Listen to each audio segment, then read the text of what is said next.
Friends, family, fans, welcome back to another episode of Back Nine Bets. Episode 79, the Broomstick Bermuda episode. Broomsticks in Bermuda, baby. That's what the title of the pod is, and we are wearing the Bill shirt because we had a winner last week, baby boy. EVR coming in clutch. And EVR goes down in the official Back Nine Bets Back Nine Hall of Fame. That is a Back Nine Hall of Fame round right there.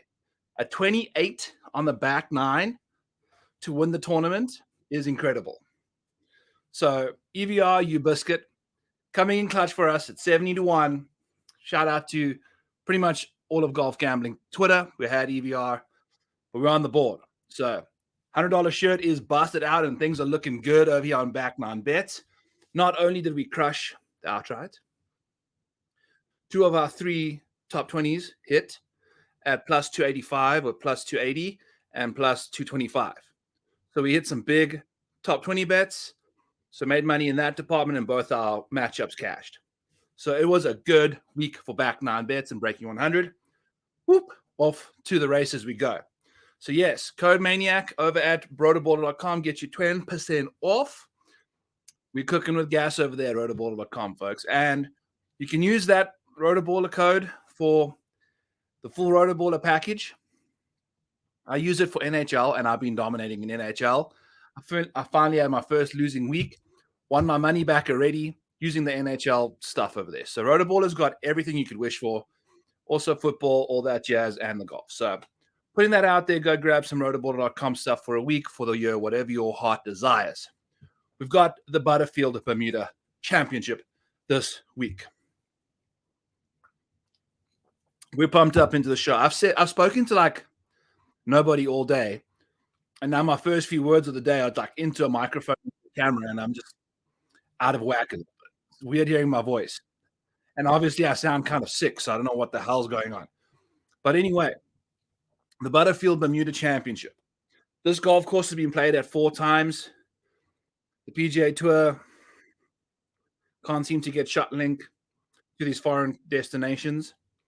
So we don't really know what exactly is going on.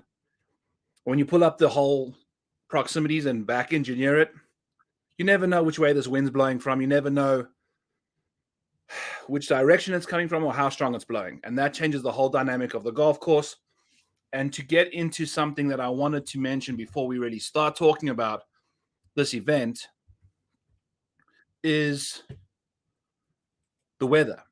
You have to pay attention to the weather this week. We really, we're waiting on the weather to get real frisky out of there, but it doesn't seem like it's really presenting too much of an edge. But a DFS side of things, definitely wait and see. You're going to want to put especially for DFS where you're stacking guys, the bets are a bit different. You can bet guys either side of the waves, whatever. But in DFS, you want to have everybody stacked together. If you take a look at this 2019, 14 people from the AM PM wave finished inside the top 20, only 9 from the other wave. Then in 2020, the only year that it was the same amount of people inside the top 20, 26 people finished inside the top 20 with ties, 13 apiece. So nothing too crazy there. That's kind of looking like it might be this week, but you never know. 2021, 5 people from the AM PM, 16 from the PM AM. So you can see all this blue. Look at all these PM waves going off on Thursday. They had the good wave. They had the advantage, as you can see there. 16 of the 21 people. Huge difference. And then 2022, 14 of the 22 people were from the PM AM. So it's not necessarily a specific wave. It's not necessarily a specific week. It can happen, it can't. But it looks like 3 out of the last 4 times there's been a major wave advantage. So bearing that in mind when picking your guys. As always, here down the left-hand side, AM is red, PM is green. It's not a good one or a bad wave in particular. It looks like the wind might be picking up a little bit. In If you want a favorable weather advantage, it's kind of looking PM, as the ones you want to go to, but it's not that big of a deal right now. But it's also Tuesday. By Thursday morning, Wednesday afternoon, we'll know a bit more about the weather, especially for Friday, which makes a big difference. So the weather plays a very important role. If that's not clear to you now, hopefully it is, and we can move on. So first off, right off the bat, we've got ourselves Adam Scott, friends. I wanted to bet this dude at 18-1. I just can't be convinced to do it right now. I wanted to round out the card with Adam. We've got enough on the card to bet him. Can't quite get to Adam. He's 18-1. He really hasn't seemed like he's been in domination form when it comes to winning a tournament, although he's been playing really well. He just doesn't seem like he can get it done. On the comp course side of things, Adam Scott's sensational. Grades out as the second best in comp courses on these kind of courses. What are the comp courses? Well, we've got Detroit Country Club, Detroit Golf Club. We've got Pebble Beach. We've got El Camaleon Golf Club, Sea Island Seaside, TPC Southwind, and TPC Craig Ranch. Those are some comps that I've been using. And as you can see, Adam Scott is second in strokes gained per round, right behind Brian Gay, who we will get to shortly. But yeah, Adam seems to play these courses very well. At 18-1, I don't know if I can get to that price, especially for Adam Scott, who hasn't really, he's the first in the model, but at 18-1, that's a little steep. So we'll see about Adam, but we'll bet him for a top 20 at plus 100. Absolutely go that direction. The guy is a 51% top 20 maker in this field. Adjusted wise, great stuff. So he dominates the top 20s there. Pretty safe when it comes to making inside the top 40 as well.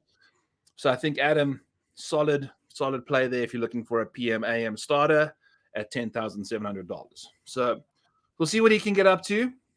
Adam Scott has been pretty bougie on the DFS front, gets to a lot of cuts. I just don't see us getting to him to win the tournament at that price, but even money for a top 20 is more than fine for us. We'll take that and run. Next up on the board is our main man, our first outright, Lucas Glover. 30-1 at Bet Rivers yesterday. Seems like guys have withdrawn. Guys have kind of exited the fray. The odds have kind of decreased a little bit. So I think his odds are tiny bit shorter, but shout out to my main man, Eli, who also got me on Glover. I think that's a great call. He gets to go off in the morning. So on Thursday, he goes off in the morning. Not necessarily ideal, but also totally fine. He's $9,500 in DFS. Totally don't mind that at all either. Lucas Glover is priced less than Lucas Herbert. Just want that to sink in real quick. Yes, Lucas Herbert is the defending champ. But if we're looking about recent form, there's like, I don't know. There's some really bad matchups out there that have Herbert in that I'm really looking at picking on, even though he has the defending champ status. But anyway, Lucas Glover, 30-1. He's just won 2 straight tournaments back to back in the last 5 tournaments he played. Started just playing his random golf in the fall swing, so he isn't quite in the mix. But I think he made the cut last week and decided, you know what? Off we go. We're going to keep off to Bermuda. We're going to keep playing golf. You're playing the best golf of your life. I'm sure he was very sad that the FedEx Cup playoffs ended because he was balling out. But now he gets the opportunity to keep that rolling at a golf course where he's comped out pretty good. In the past, he's played really well at the comp courses we just mentioned earlier. Third in the field in that department. Hasn't necessarily played that well at Port Royal Golf Course, but that's okay. I think he's a different golfer now. 31's a delightful number. Plus 115 for a top 20 would have been a solid number 2, but we couldn't quite get there. We're a little frisky on the top 20 bets this week after dominating them last, but that's okay. We got a few more top 40 Maniac side bets. So yeah, Glover just on approach is going to keep dominating. Does well on the easy courses. Does well on courses that are shorter than 7,200 yards. We're not wanting longer courses, so I'm going to change that sign on us for live viewers on YouTube. And then kind of just checking out what he does well. Like, we don't really have a specific proximity bucket that's going to be exceptional this week. So kind of just let him do his thing on that front. So let Glover do his thing. Off we go. 30-1. I feel like it's a very solid number for someone who's been messing around the top of the leaderboard for a while, and he's not afraid to go and win a random full swing event. I think he really wants to prove that he's playing some great golf. And now that he's finally putting, we got ourselves the Bermuda Broomstick Boys. So that's the name of the pod. And I think Glover is the first one. We thought we wanted to put Adam Scott in there. Sip of Sprite. Next up is Brendan Todd. He's been playing fantastic golf. It's kind of funny to see the first three guys in the model are second, third, and fourth in comp course history. So at least we've got the comp course kind of figured out, and it seems like the top three guys kind of suit a course like this. So Brendan Todd, easy golf course scoring, third in the field, second in the field when it comes to that department. Off the tees, always struggle, but this kind of golf course typically has allowed him to play better golf. And then around the greens and putting, that's his strength, short game. So he's going to be in the mix, 10-3. Interesting price tag there for Brendan Todd. He's also an interesting guy who I just don't see winning a tournament, especially at the prices that they're asking for Brendan Todd right now. Like Brendan Todd at 20-1. 16-1 at some places is just insane to think about. And it's kind of funny to think a lot of John Deere guys at the top of the board here. Brendan Todd, Alex Smalley, Lucas Glover's won it. Brendan Todd and Alex Smalley lost to Seb Striker last time they played there. So we'll see what happens, but I'm seeing a bit of John Deere comp as well. But Brendan Todd, we like him, but we don't really have too much to say about him outside of that. So we'll leave him alone in that department and scoot on down the board to our next bet, which is a certain Troy Merritt sitting 13th in the model for upside. And Troy Merritt, you know the deal, 60-61, ties paid each way 6 ways. Gets you to about 13.2-1 for a top 6. So at Bet Rivers, he's 60-61. Troy Merritt, why I have there, you know the drill. We've been on this guy for the last 3 tournaments. Had 2 top 10s to start off the fall swing, and then he's just had kind of 2 made cut, mess around the back of the field type situations. So nothing too crazy, but his odds have come down every single week because we've been betting him, and they've been like in the hundreds, and now it's only 66-1. And I think the reason is he's played pretty well here in the past. So he had a top 30, I think, the last time he teed it up. So good for Troy Merritt in that department. We look forward to seeing what he can get up to. And then if you take a look at what he's done at these comp courses, he plays really well at these kind of comp courses. Pebble Beach, we've seen Troy play well there. Those kind of places, Troy Merritt does great stuff. So 66-1 for Troy Merritt to get himself in the winner's circle. Also be taking a top 6 places there for him at roughly 13-1. So love Troy Merritt as our next outright bet. He struggled to start off the last 2 starts after playing really well. So hopefully we find a bounce back there from Troy Merritt and see where we can go from that, because I really think it'll be a great story for someone who had the yips to come back and win a tournament. So hopefully we're on him at 66-1 with it. Troy Merritt. Next up is Kramer Hickok at 92-1. What's Kramer's situation? Well, he has finished a casual, and I say casual, T15 the last time he teed it up, miscut, and then a T35 in his last 3 starts. Then you get course history at this venue. Course history is a miscut the last time he played. That's fine, whatever. T30, T8, T15. So you've got Kramer Hickok over here with some solid course history, and we seem to be moving in the right direction from a recent form perspective too. So I'd love to see what Kramer can get up to at 90-1 to win this golf tournament, friends. So we'll see what he can do. I love his upside. So does the model. He jumps to 28th in upside from 39th. So he has been playing a bit. This upside ranking's got to do with a bit more recent form and a bit more of your like elite skill. Like it's not taking your average, it's taking your 75th percentile for some stats. So it's using your upside. Like how much can you get to that next level? Can you be the best golfer in a specific week kind of thing? So that's why we're looking at Kramer Hickok, see what he can get up to this week. I'm really kind of interested to see what he can do.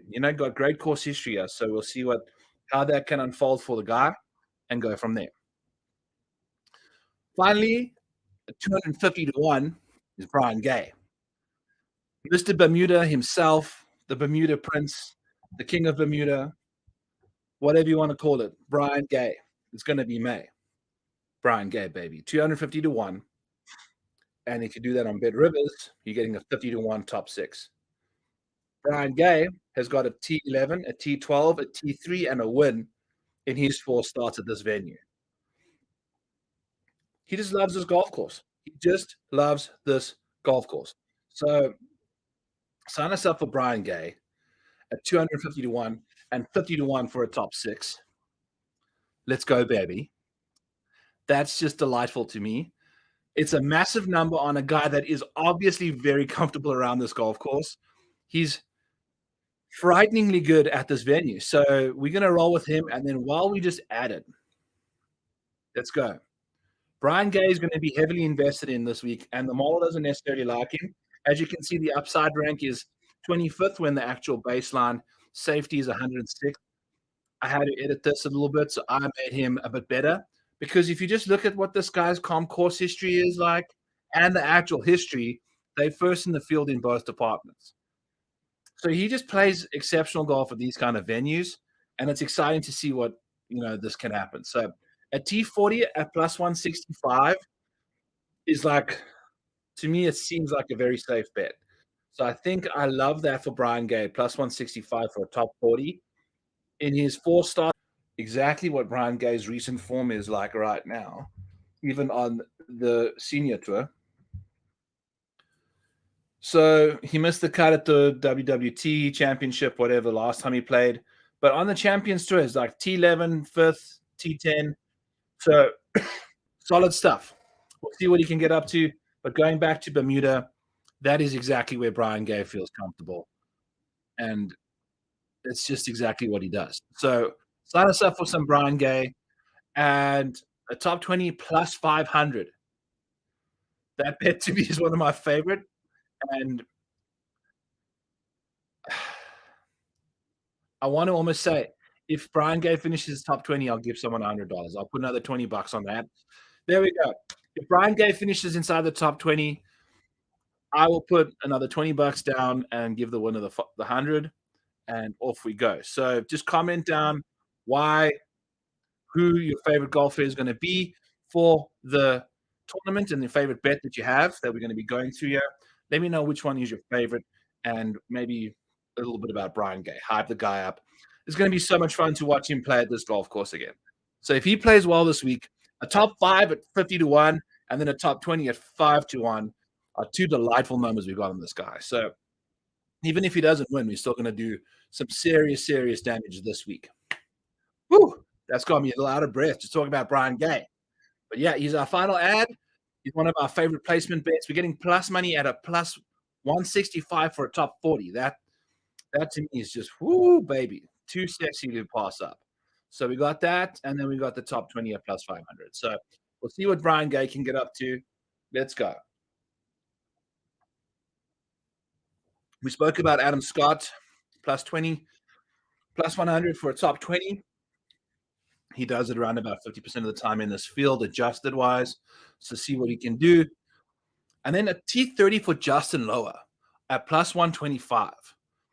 That's on Bet 365. Justin Lower has done some interesting stuff for us, folks.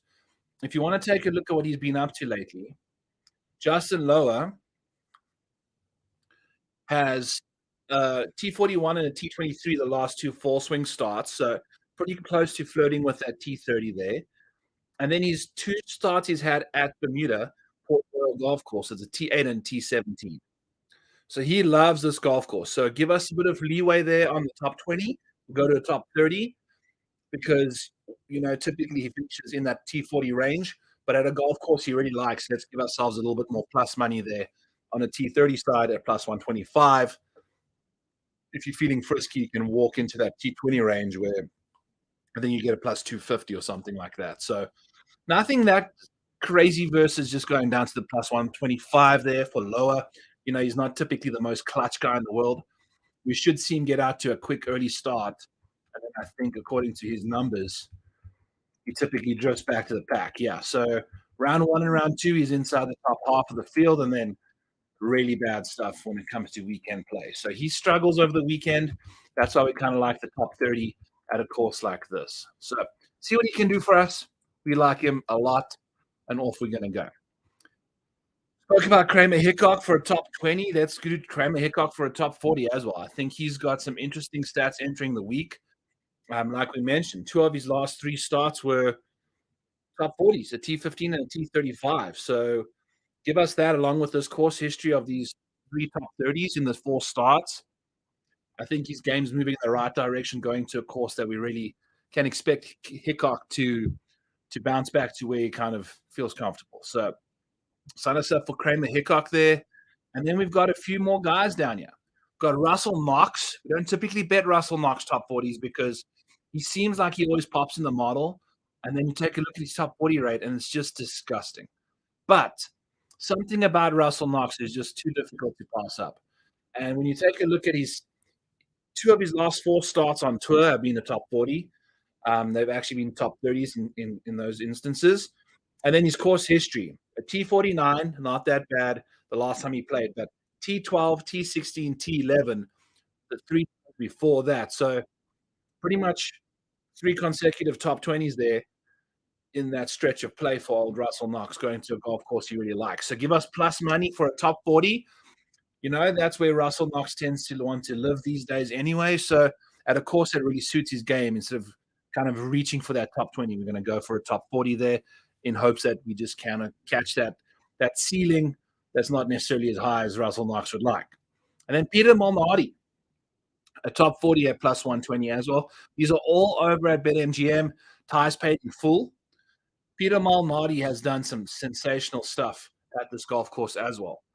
His course history is a T7 and a T21.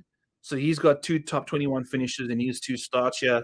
And then, his last 3 recent starts on the PGA Tour haven't necessarily been that great. But Peter's one of these guys. He's like a psycho. He does well at these courses that kind of just get his gears moving.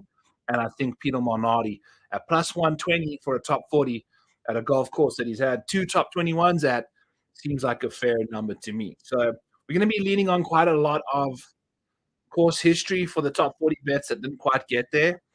As you can see, the top 40 bets pretty much outside of Trevor Cohn. This is a top. That's not the correct number, is it? But Trevor Cohn, I don't think we even like that one.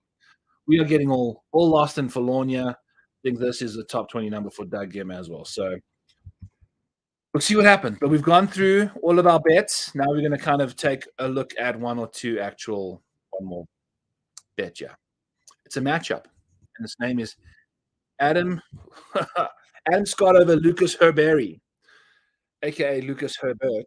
And I just think he's getting way too much respect for somebody that he's 15th in the model for recent performance. Yes, that's fine. The course history is great. The calm course is not necessarily that great for Lucas. If I remember correctly, he won that week when it was like ridiculous weather, and he just putted out of his mind. So he can do that any given week. And I don't see the wind. It doesn't look like it's going to be as windy as we've seen before. And I think the windier it gets, the more he will play better. But I just don't see him contending with like Adam. Like if you take a look at Adam Scott's safety, like inside the top 40, 88% of the time, whereas Lucas Herbert's sitting at 19% only, So it's not the best. The recent form is okay, 9th in the field, but the consistency with Adam Scott is just there too. So we're not really getting exposed to Adam Scott in the outright market, but we got him for a top 20. We got him for a pretty juicy bet over Herbert. So to lay $14 to win 10 over there. So we don't mind him at all. And then I think we had 1 or 2 other matchups. It wanted us to play Brandon Hu versus Whaley, and I didn't quite like that bet at all because Vince Whaley's actually been playing some solid golf lately. So don't want to tempt that. Don't want to poke that bear. The next closest we got was Lucas Glover versus Thomas Dietrich. Again, like the disrespect is kind of out there. This bet, I think, is like plus 100. It's like minus 110 a piece. So it's not necessarily as close as it looks. Um, Alex Smalley was a close bet to Alex Noren. Almost got to that bet, but not quite. And I don't want to play Adam Scott versus Brendan Todd. I like them both, and I don't feel like there's as much of a edge over Todd as there is for Herbert. I think Adam Scott's a much better ball striker compared to Lucas Herbert, and I think they can putt just about as well on every given day. So that's where we're rolling there. So just Adam Scott over Lucas Herbie at minus 140. And as you can see, the safety is just through the roof, and Adam Scott is the number one guy in the model. So typically that's going to take its toll in a matchup or two like this. So that's kind of where we're heading on those fronts. And then we're going to take a quick peek at some guys we like in the DFS world. Going to filter this beautiful column over here by salary and take a quick peek at some guys we like. So Adam Scott is the most expensive at 10.7, which is interesting. He's number one in the model. Thomas Dietrich getting some serious love for the course history. As you can see there, the last people around, he's only 14th in recent form, 14th in the model. So he's getting some serious love for course history. So that will be kind of an easy bullet to fade there if he becomes quite popular. Whereas Brendan Todd, to me, is a much better option in this department compared to Dietrich. I think he's going to provide you with some cheapness, and you get that calm course issue that goes along with Todd really, really nicely. So Brendan Todd, great course fit, great course history, great calm courses, and the form is also just pretty sensational right now in general. So sign us up for Brendan Todd in DFS. In fact, I might like him a little bit more than I like Adam Scott, just because I think Scott's going to be very popular, and he's got the ability to be a letdown. Hopefully that letdown's a top 20 and he beats Lucas Herbert, but we'll see what happens. I think it's going to be an interesting week to see how things unfold, especially for the big boys like Scott playing in a field like this. Akshay Bhatia kind of had an opposite week to how he expected. Just was average to good the whole week and kind of just snuck inside the top 20, I believe, at the very end there. He's back on the coastal courses. Seems like he played much better than he should have last week, which was a top 20, but typically that kind of performance could have been a miscut or a T60 again. So I might just see what's going on. I'm not as convinced about him this week, which is not good. I think he gained some confidence last week on those kind of courses, but at $10,000, someone that doesn't provide you with tons of upside, I'll probably leave him alone. I prefer Brendan Todd and Adam Scott in those two instances unanimously. I'm out on Lucas Herbert at $9,800. I can't believe Herbert is priced higher than Lucas Glover. That just blows my mind. So as you can tell, I'm a big believer in Lucas Glover this week. I think there's some serious value for this guy. He's one of these grinders. I think in the wind, his ball flight hits a low draw. I think he's going to be just fine. And then the putter, we haven't really seen it light up yet. So hopefully that putter, he finds that form on the putter again. That's why we called it the Bermuda Broomsticks episode. Lucas Glover's putter is going to take him to the promised land. So we'll be playing him at $9,500 as well as having him for a top 5, top 6, and then the win. I'm also kind of eyeing out. We're just 20 points shy of the top 20 for Lucas Glover, and I'm just plus 115 seems delightful. We've got a lot of top 40s. We're going to bet him for a top 5 and a top winner, and we'll play him in DFS. We like that a lot. So maybe we catch a Lucas Glover matchup somewhere and go from there. But I don't know if we saw any matchups that were really nice for him. Lucas Glover over Dietrich. Yeah, I don't know if I can do that. That's the thing. Dietrich's solid, but maybe some other time. Anyway, so that's someone we like at 9,500. My favorite play in the 9K range is most likely going to be the Glove Dad. Um, I just he grades out really well for me, and hopefully he can. We know he can win tournaments, and we know he's not scared to do it. And then my favorite play in the 10K range is Brendan Todd, just because you get that 10-3 savings. The course history is incredible here, and he's just the cheapest of the three guys up top here. So we'll see what happens. In that case, I'll always Taylor Pendrith is $9,100 and does some interesting stuff here, folks. If you take a look at what he gets up to on these comp courses, he's got a decent comp course history and a decent history at this venue. So he's playing some solid golf. There's a lot to like about the guy, and he's doing some sensational things off the tee.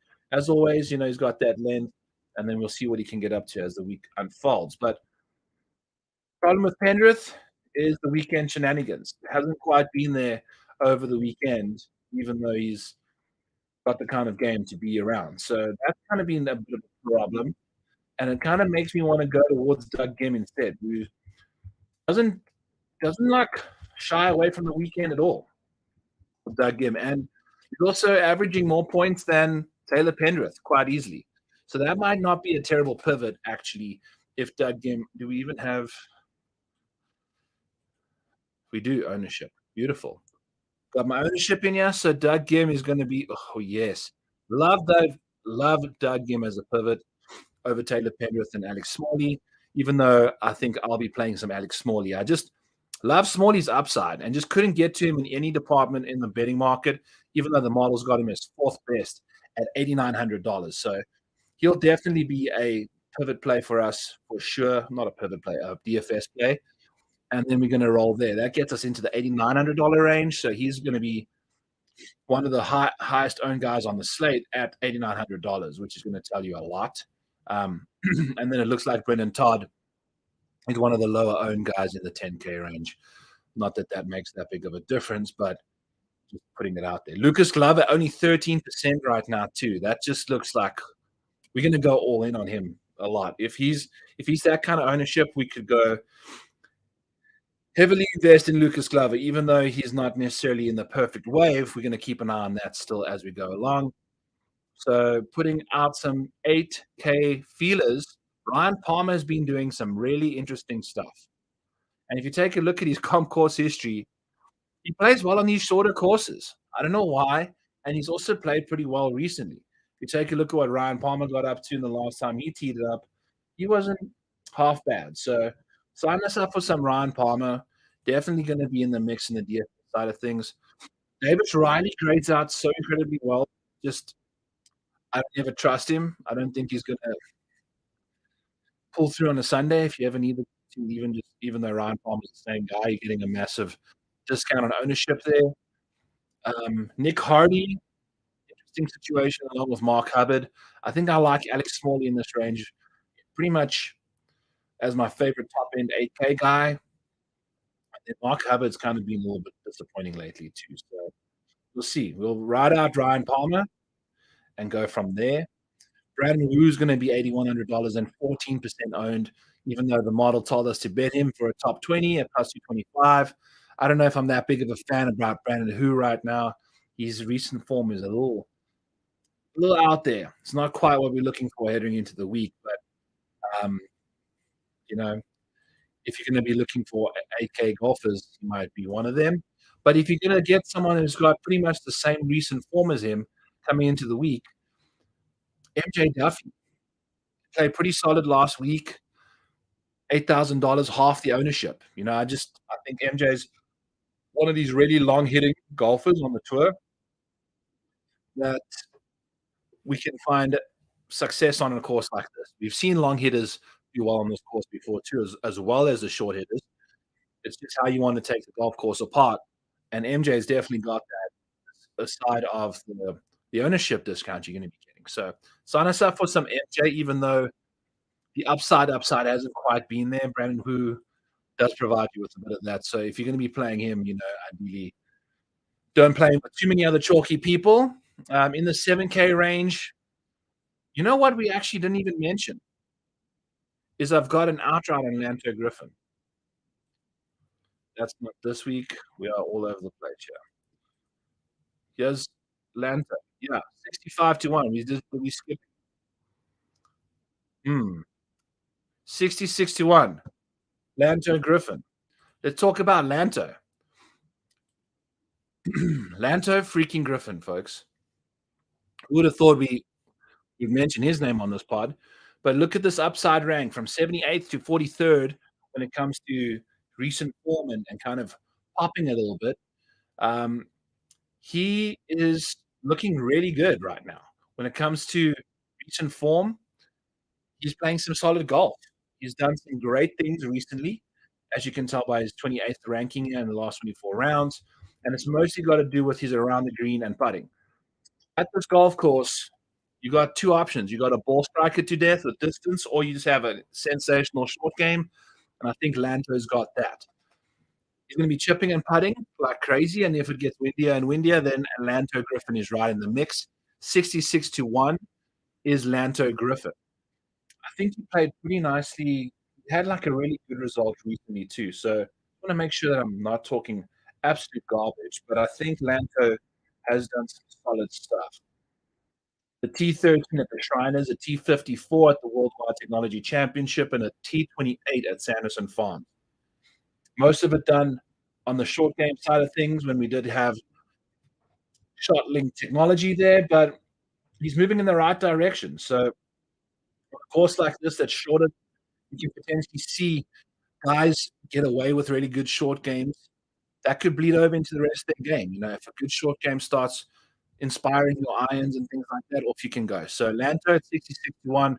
Lanto going to be definitely playing him at $7,900. Sign us up for Lanto.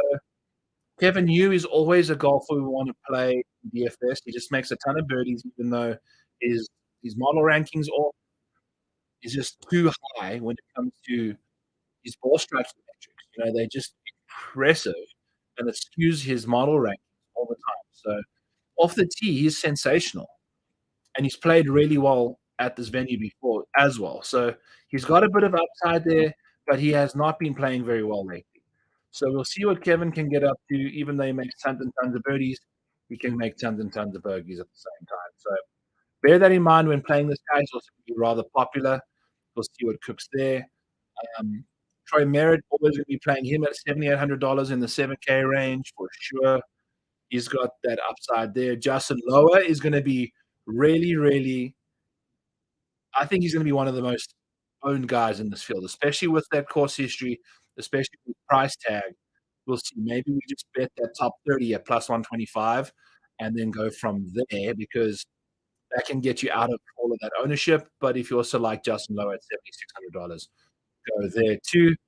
If we like Kramer Hickok, for all the other markets we bet him in, we're going to like him at $7,500 at 7% ownership. So sign us up for Kramer Hickok. He's been doing some interesting stuff, got great course history as well. Marty, we've got two Martys at $7,500. We've got Marty Doe and Marty Laird. We're going to be rolling out Marty Doe, Zechen Doe. He's $7,500 and has some good course history at this venue. Very tidy when it comes to chipping and putting. Mainly the chipping side of things. The putting is a bit issue-ish at the moment. Playing some solid golf, though. So if old Marty Doe can get it together in these weird weathery conditions, sign us up for that. Patton Kazai has been doing some interesting stuff. He's found a bit of recent form, so I don't mind Patton at $7,400. We'll always be playing Peter Malnati at $7,500, $7,400 at a course like this with this kind of course history. Russell Knox, I mean, the ownership is pretty high, but he also provides you with, if you're looking for like a cash game or a single entry guy that's going to just be sure to get you through the next level, Russell Knox is your dude. But he's not necessarily going to provide you with incredible upside. Kelly Craft has been an interesting little story. He's been playing some good golf recently, as you can tell by that recent performances there at 17th over the last 24 rounds, mainly with the irons. And now he's typically a really good putter where we're going to go to a course that requires some really good putting. While Kelly Craft, put him in at $7,200. Missed out on Henrik Norlander last week. Maybe we go back to him this week, but also we're off past Pollen, so leave him alone. Um, our guy, Tanner Goya, he's going to be starting to be a bit of a showdown superstar. You take a look at his stats, this round three situation, he kind of bombed it on round three, had an incredible, I think it wasn't even round three. I think round one and round three, he had these insane rounds. And then rounds two and round four, he kind of crapped the bed a bit, but made the cut again. Now he's $7,000 flat, and he's been doing some stuff. So if you take a look at what Tanner Goya's been up to, he's been doing his thing. And now he's cutting into the price tag where 7,000 is a little spendy, but a T31 last week wasn't too shabby whatsoever. So we'll see what Altano can get up to again for us. We're going to ride him like we have been for a while and keep on scooting down the board here. Someone that I think is going to be interesting is like another knockoff version of Justin Herbert is Harrison Endicott. Around the green and putting, that's his thing. What we see at this venue, we're going to see, okay, that's approach and around the green. Pretty solid on those departments. He's an Australian guy that gets scrappy in the wind. You never freaking know. Justin, Justin. Jason Duffner at $6,800 has been playing some incredible golf recently too.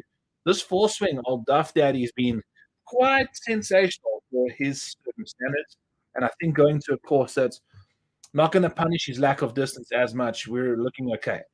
Barbasol, T24, T20 at the 3M, T19 at the 40 net, T45 last week, T66 at the Shriners. So one or two miscuts in between there as well. Phoebe hasn't chewed on a toy all day, and now she's chewing on a squeaky toy because that's the Jason Duffner endorsement. So off we go there with Jason Duffner. Kevin Chappell at $6,800 is also going to be someone we want to look at. I think he's been Phoebe. No, he's been quite interesting. He's been doing some stuff. Chappell, man, Kevin Chappell has been doing T28, T64, T44, all pretty solid for this guy who's $6,800. So you can get along with Kevin Chappell. Golly, Phoebes. All right. So Kevin Chappell, yes. Jason Duffner. Phoebe says squeak, squeak. Off we go. Obviously Brian Gay. I mean, look at that ownership, 8% ownership. So maybe just leave Gay alone if you're going to be playing the ownership stuff. Bet that top 40, bet that top 50, top 20. I mean, you bet him at top 20 at plus 500 and he finishes just outside the top 10 but still cashes that top 20. That's going to be awesome. But I guess that's also a $6,700 guy finishing inside the top 20. Pretty darn nice, but that ownership is going to get out of control. So you want to bet those bets maybe, and then if you're playing big GPPs, leave him out of your lineups, or play him in the very different ones. Want to make sure that you're playing him with guys like Brendan Todd, guys like Alex Moran, Lucas Glover, all those kind of things. So just putting that out there. That's how I'll be rolling it out. Kevin Roy's been doing some interesting stuff. He's actually comps out really well on these kind of courses, and the iron play has been really good over the last 24 rounds. So Kevin Roy's been doing some nice stuff. Also one of the longer hitters on tour. See what he can get up to. Cody Gribble, $6,700. We always talk about Cody Gribble and his 62% safety rating. Cody gets through, friends. People don't play him that much. So let Cody do his thing. And we've seen these Corn Ferry Tour guys have these breakouts on these weird venues. They played quite a few coastal courses on the Corn Ferry, and obviously that's where Akshay gets his stuff from. So Trevor Cohn always popping in the model for us. Mainly got to do with how he gets off the tee. Missed the cut for us last week though. So unfortunate, but we're always going to play Trevor at $6,500. Trevor Werbelow is an interesting character. He's made half of his cuts. He's $6,500. And the thing about Trevor Werbelow is just the fact that he's just solid. He just gets it done. 48% of his starts are made cuts. So $6,500, that's a very, very nice number, if you ask me, indeed. And then DJ Trahan is also someone that's just been playing some good golf lately at $6,400 unowned. Off we go to the Trahan factory. So that's kind of where we're lying over there. The rest of these guys down here can be frightening. We've got to play some Greg Chalmers at $6,200 just because he's a nice dude, and the short game can potentially shine over here, but that's about it. So we'll see what happens. That's the course. That's the preview. That's the guys we like. Those are the winners. Congrats to Eric van Rooyen for winning. Um, did it for his buddy John. That's the thing. It's perspective. It's belief. It's just kind of dealing with life the best way you can. And I think Van Rooyen put it out on the table that life can get at you sometimes, and at, at the best of times, it's out of your control, and all you can do is your best, which he did. And it is interesting to see that he played some of his best golf when it didn't really matter that much as well, because he just did it because he was inspired. Which just goes to show, like, why are we betting on this stuff? We're betting on absolute psychos that could wake up any given day, think a random thing while eating like their Cheerios that morning, and realize I'm one of the best golfers in the world, and just change that mindset on that given day. Which kind of leads me into, I wasn't planning on saying much of this, but I think EVR, dealing with all of that stuff, it's been hectic. This fall swing can get a little hectic, and I know from my side of things, creating content can be a little degrading, or not degrading, but uninspiring, because it's the winter time, it gets cold, the clicks aren't there. NFL is taking all the clicks. So just trying to stay healthy, staying happy, we got our bicycle back there, trying to get on the bike a bit more, and just being a good human, because this is the time now where you got to take control of your life and make sure that you're staying fit, staying healthy. Don't be a piece of shit sitting at home eating crap and getting fat and just spiraling out of control. Get on the bicycle, go for a walk, get to the gym, eat some good food. This is a pact from me to you. This is a promise to myself as well, because it's not good. Can't sit here getting chubby behind the camera while we staring at models when the weather's cold. So be out there. You never know how many days you got on this planet. So go and enjoy every one of them and just have a blast, folks. So just putting that out there, a little bit of self-talk, self-love. It's been tough from my side as well in the fall swing. So just putting it out there with you guys. Thank you for all your support during this time. I know it means a lot to you guys, the rollerballer, and as well to me. It's really nice to just have some love during the fall when we put our time into this stuff, and it's not necessarily loved on as much as it does when golf is actually in full swing. So we'll see how it goes, but putting it out there, guys, have a great week. I know it's only Tuesday, but it's going to be a fun one. So we're playing in Bermuda. Going to have ourselves a good week. We got some fun picks out there. We have space to add some more, so keep an eye out on Twitter. I'll be putting that out there if I add more guys as the tournament goes on. It's a good tournament to pay attention to what's happening. The weather can provide some incredible value, and I do like the idea that we just couldn't quite pull the trigger. We have a decent chunk of the card we can add live still after maybe the weather shows its hand, maybe after Thursday round of golf. So we'll see how it goes, but till then, folks, stay smiling, stay happy, and we'll see you guys next time.